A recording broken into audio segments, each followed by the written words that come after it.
Hello friends, welcome or welcome back to my channel. My name is Danny and today we are going to do a reading vlog for my first Netgalley arc.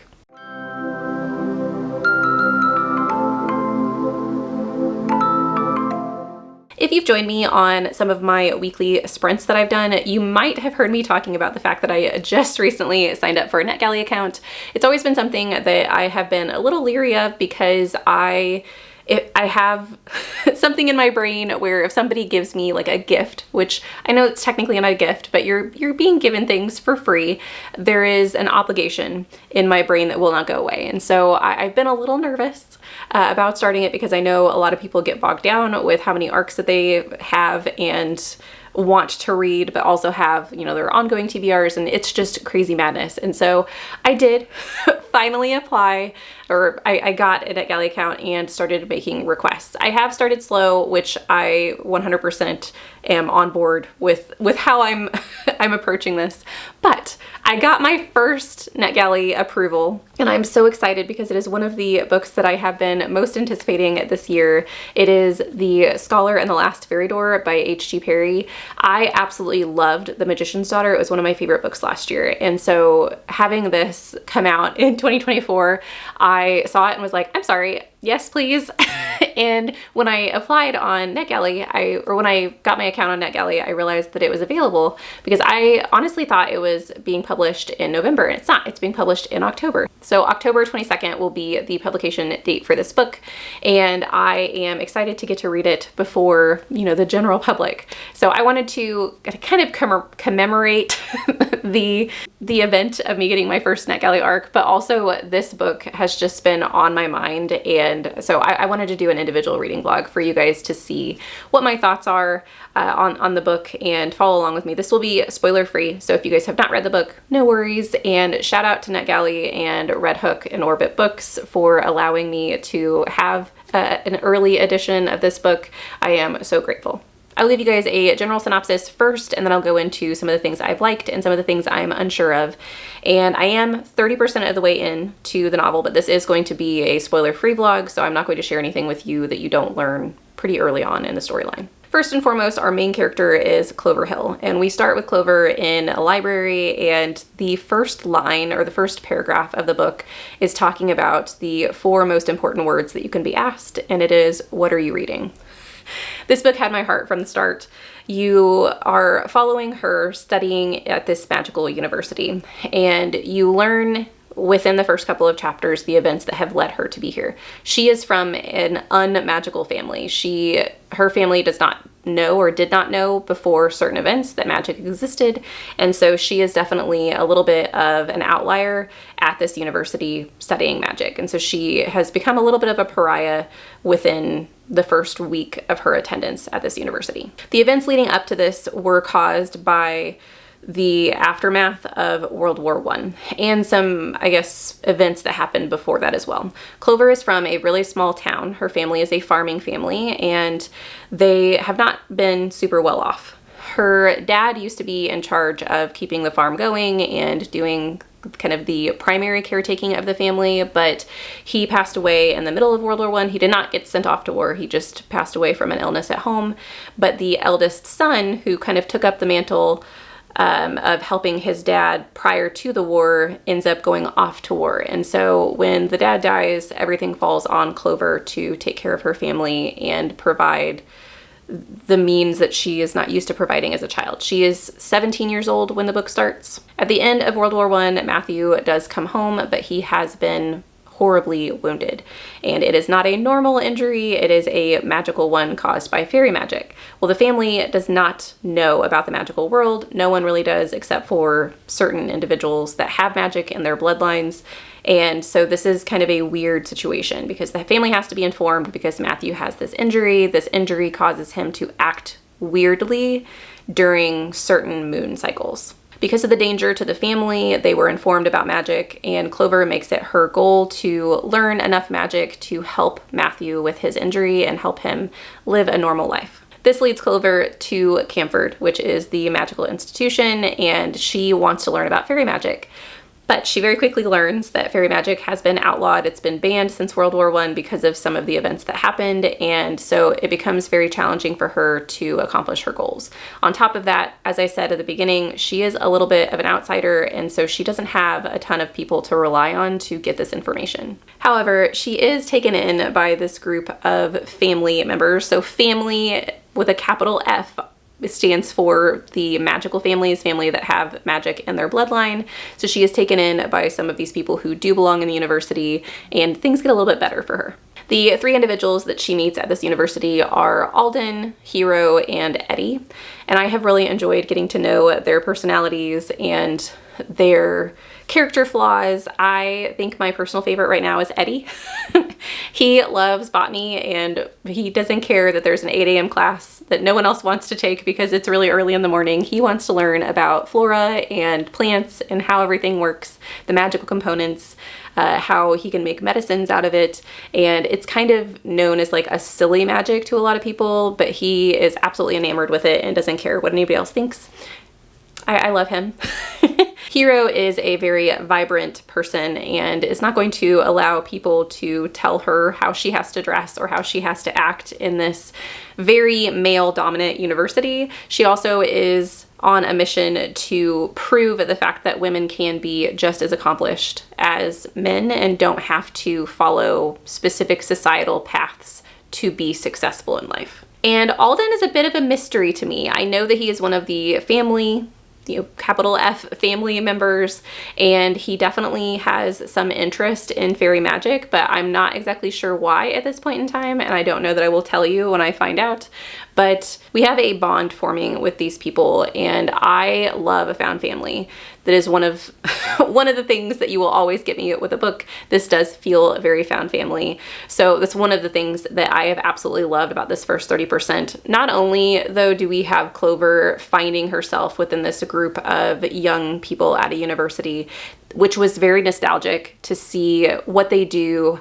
They have these evenings. They spent an evening on a roof one night looking up at the stars, and it feels very nostalgic for like a college environment, hanging out with your friends, having worries in the world, but also being so present in the moment with those people. I really enjoyed that.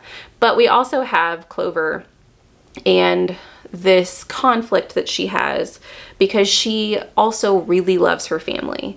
And it's really hard for her to be away from her family, especially in this time of trial where her brother is suffering from this injury, and her not being there for them to help with the farm because her brother is injured. He's not able to do things as quickly or pain-free.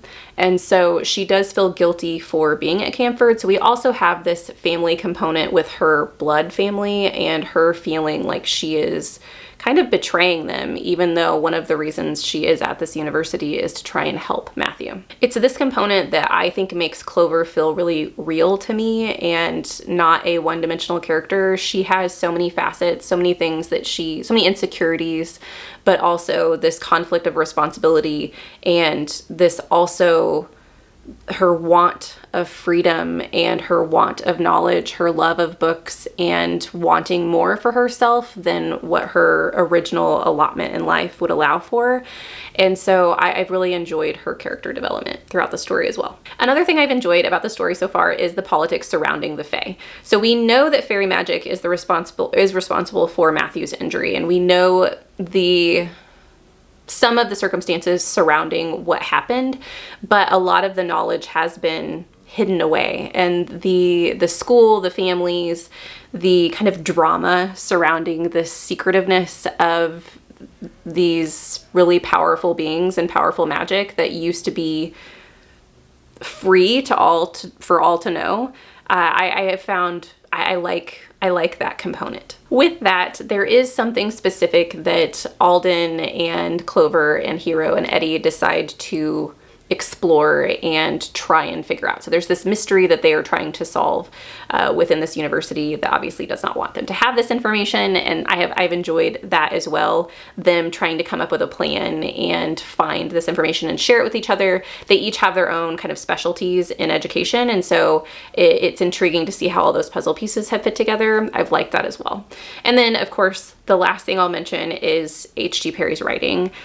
The Magician's Daughter is the only book I have to reference because it's the only other book I've read by this author, but for whatever reason, these two books, when I read them, I am escaping from the real world. It is so immersive.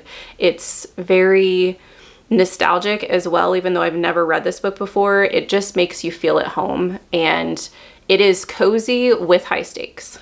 I love the vibes. There are two things I'll mention at this point that I am just unsure about at this point. I'm not completely disliking them, but I either want more or I want less. And the thing I will say I probably want less of is romance.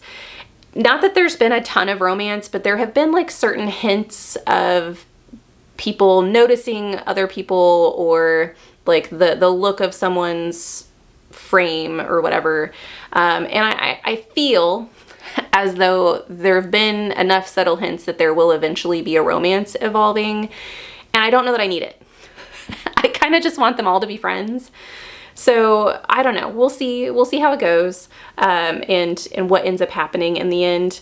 There is definitely a partnership that I would be more okay with than another. I'll say that. I'll leave it there. The second thing that I will say that I'm a little disappointed with and I kind of want more of is I want more information and more on page of Clover learning the magic. So it is discussed that Clover is from a non-magical family, and although she can perform magic, those people, anybody can perform magic. It's not something that's only for the magical families, but it does come easier to the families that have magic in their blood.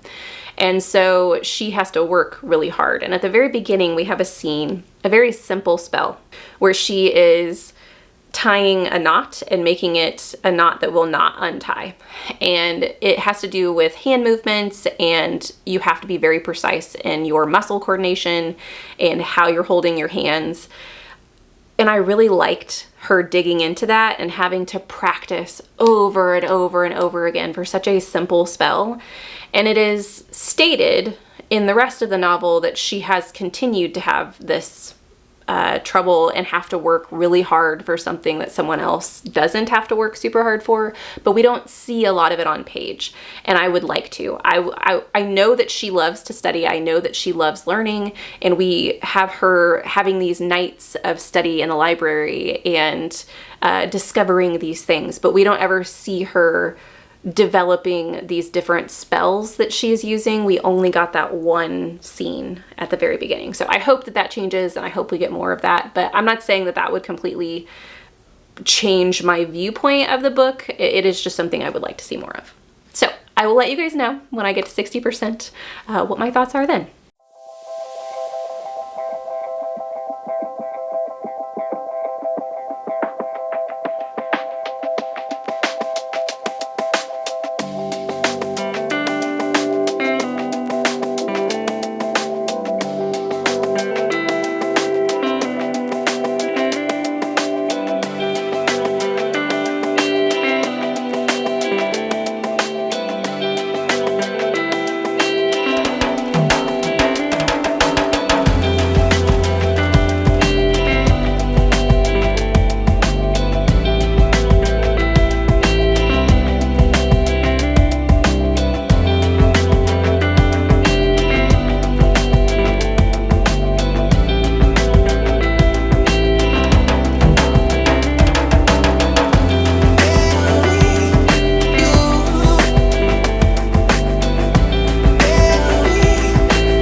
again, I am here for an update. I had to stop myself and remember that I needed to talk to you guys before I continue, because this is definitely a story that I could get swept up in and just forget to talk to you guys about it. So I'm currently at 70% and a lot has happened, which I'm not going to give you any spoilers, but I just want to talk about, once again, some more things that I've loved and maybe update you on some of the things that I disliked. So we have gone forward in time. We've gone forward, I think it's 8 years into the future from some events, some rather large events, and what do I want to say about that? There was a rather large event, a life-changing event that happens, and we fast forward 8 years later and see where our characters are after this event has happened and see where the world is, which I normally would say I don't enjoy. But with how this story is working, I actually really like it. I think it's set up quite cleverly because we were given all of the information and all of the inner piecings of the puzzle that I think is splintering into the events of the now. And we had so much character development and like the nostalgia of like the college friends coming together to work on a project and, you know, research together, and like the kind of fresh student vibes of like, I can change the world, like that feeling. And now we get like the realism, like what actually happened. And I just feel like there's not very many books that I've read in the fantasy world. I think that in maybe contemporary historical fiction, things like that, I do think that this is probably more prevalent. But us seeing like it's not all fairy tale endings within a fantasy world, and within a cozy fantasy world. Obviously, where we have like really high stakes, big epic fantasies are not always like happy-go-lucky in the end. But what I'm saying is within a cozy realm, within a book that is written in this way, I don't know that I've ever read a book that then comes into, okay, this is everything that's happened and it's not all hunky-dory anymore. So I've liked that a lot. There are some events that have happened in this timeline that definitely open your eyes to some of the things that happened in the past. You feel for the main character and her situation and this scenario that has occurred and how her life is going to change now. The entire world is going to change. We now have a new mystery to solve, which was so shocking when I originally heard. Now that I've gotten a little bit more details, I've calmed down because I do see the breadcrumbs that were left. But I think that it's just been really fun. I'm like, mystery after mystery. I'm excited to continue to see how this one turns out and how the characters deal with this new obstacle that has come their way. I do think that this side of the book has been less found family. So if you are going into it for found family vibes, and maybe within the next 30% of the book, it will get back to its roots. But within, from 30 to 70%, it has not been super heavy with family-oriented, like loving each other type of modes. So just be aware of that, which I've been fine with because I've been so swept up by the story. Also, this is a really fun detail and it's super nerdy, but I just really liked it. There are flying brooms. This is not something that was mentioned in the first 30%, and it is definitely something that is touted as a old time thing. Like, this is not a popular thing by any means in the world. Witches no longer travel by broom. They've upgraded, but there are still flying brooms and we get to witness one. And I don't know why, but it made me giggle. I really liked that little tiny detail, that little kind of nod to typical witch lore. We also get to see a little bit more of the fairy politics, but also the family politics. So the magical families, the people who have always controlled kind of the magical schools and the elite, you get to see a little bit more into their past and how they work with everything that's going on. There are other scenes with the character Lady Winter. I won't tell you who she is, but I've really enjoyed her character and how she has impacted the story, how well-rounded the story has become because we have her perspective and others. Like, it's not just her, but I've enjoyed her insider knowledge of some of the goings-ons. And then we find out more information about Eddie's past in this. And I won't say much, but I love it. I'm sad for him, but I also am happy with like where I should say I'm happy with where he ended up, because there are pieces of it that I'm still sad for him, but I'm happy where that went.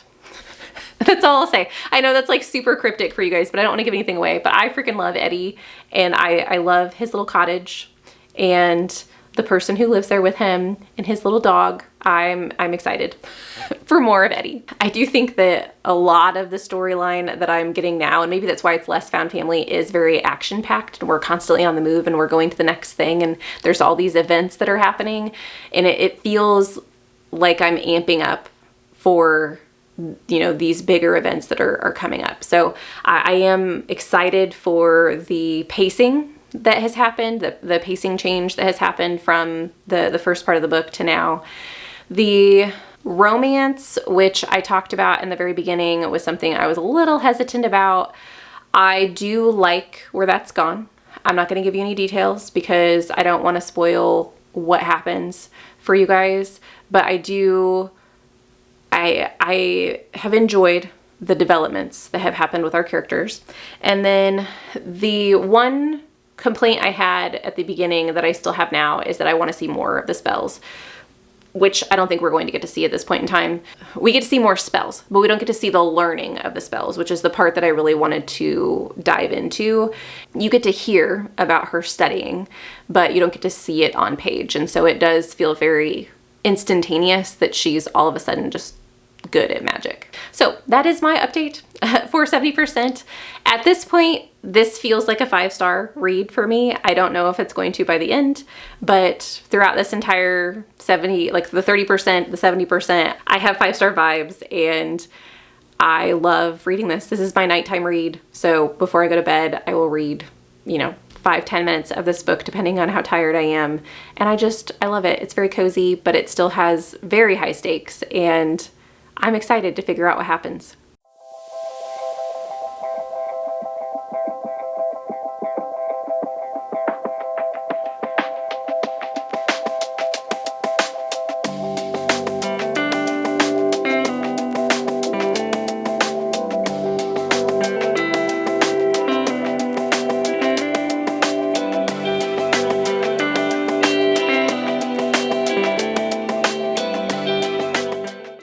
Guys, I am back for my final update, but before we get to that final update, I do want to do a little bit of an unboxing with you. This looks like an Illumicrate box, but it's really not. Julie from Keep Calm with Books and Coffee actually contacted me a little while ago to let me know that she had a book in her collection that she no longer wanted that I was looking for, and she very kindly sent it to me. So thank you very much, Julie, and I wanted to unbox it with you guys. And I know that some of you, if you have been watching like my sprints and following me for a little bit, you might know that I've been looking for this book forever. And I'm so excited. Oh, I have to. Ready? It's the hardback cover of Foundry Side. I'm so excited. This is great. So, for those of you who don't know, I found both Lachlan's and Shorefall at my half-price bookstore in hardback. But by the time I found these, the hardcover of Foundry Side was already out of print. And so I've been looking at a whole bunch of websites to try and find the hardback edition, and I could find them, but they were rather pricey, although you guys helped me find a couple of editions on one of my sprints that were in the 40s, which wasn't bad at all, because the ones I was finding were like 300 bucks. But yes, Julie kindly gifted this to me. So once again, thank you, Julie. I'm so excited to be able to actually have the complete collection. Yay! It finally, like the collection is finally complete. I can breathe a sigh of relief. So thank you very much once again, Julie. I am ecstatic. I'm so excited to have the complete volume, or 3 volumes in my collection. So thank you very much. So for more fun, I need to tell you guys what my final thoughts are on The Scholar and the Last Fairy Door. And my overall rating for this is going to be a 4.5 star. So I do think that The Magician's Daughter, this is still my favorite from H.T. Faerie. I've only read 2 H.T. Faeries, but I do think that The Magician's Daughter takes the cake for me. This was a 5 star. And I think the reason that this one didn't quite make it, I still think it's amazing. 4.5 is absolutely phenomenal. I want to reread this. Like, I want it for my collection. It is a fantastic book. But my 2 things that I think probably brought it down just a smidge for me were, 1, the time jump. So the first part of the book, you follow the main character, Clover Hill, in a college atmosphere, and you get to see these events occurring, and then you skip over, I think it's 7 years into the future, and you get to see the events that happened in the timeline that you began with end up, like where they end up, why they did what they did, and what ramifications came because of them. And while that time jump I think is necessary because of what happens in the end and certain events that happened, how things were tied together, I don't want to give too many details. I do think that the time jump is necessary, but I think that my connection to the characters was much more heavy-handed in the beginning when they were in their college days, and there was this nostalgia around late night study groups and the found family aspects of these individuals who did not know each other. Well, Clover, who did not know the other individuals prior to going to this college and going to this magical school. I really loved that, like being in that atmosphere with them. And I think the time jump, because I wasn't experiencing all of the events that happened in the 7 years that we as readers did not get to be with them, we do get to hear about certain things that happened and how the events from the past timeline accumulated to these things that happened in the future timeline. But we didn't get to see them with our own eyes. We didn't get to experience them with the characters and feel what they felt in the moments that they had. And I do think that that distanced me from the characters slightly. The second kind of criticism that I have is one that I've mentioned a couple of different times, and that is the magic and learning of the magic. We get to see one scene that I talked about in the very first clip of Clover learning the magic and struggling through the magic, and really the rest of it is kind of glossed over. We do see them like having late night study sessions, and we get to hear about the classes that they're taking and things like that, but we don't get to see like the movements with their hands and how they struggled to form, you know, certain symbols or whatever. Like, we don't get to see that. And so I would have liked more of that. With those 2 things aside, I do think that this story is absolutely phenomenal.